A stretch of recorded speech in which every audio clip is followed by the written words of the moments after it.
我们现在的话是准备一个拆链条的专用工具，可以在网上可以自己买一个，像这个我们只对准中间这两个这一个的话就直接对准这个点插进去，然后我们就拧它。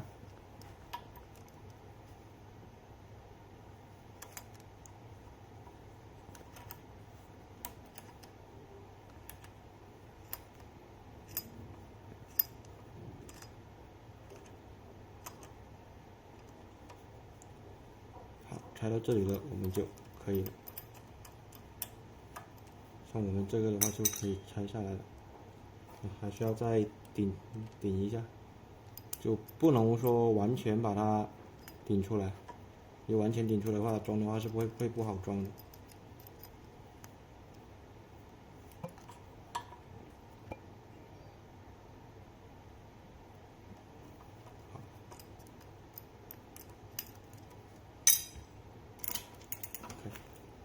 像我们这个，然后我们也是准备一个巴黎的内六角，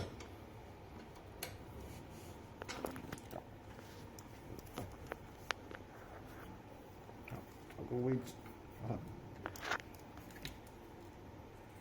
拧出来。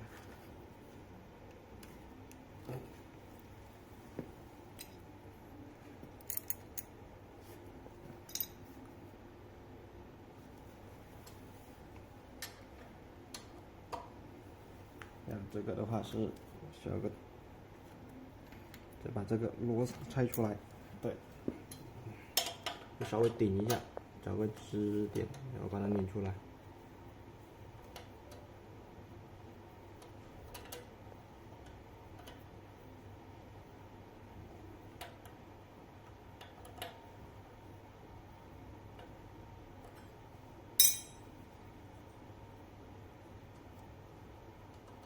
好，这就出来了。然后我们还是拿这个拉码，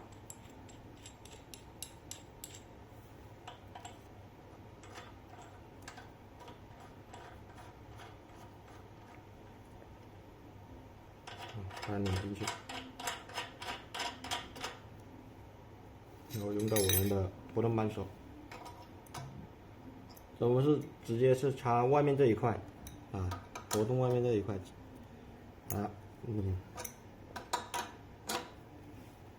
就可能要稍微用点力，要把它拉出来。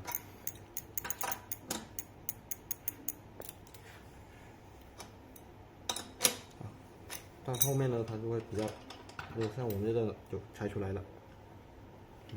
OK。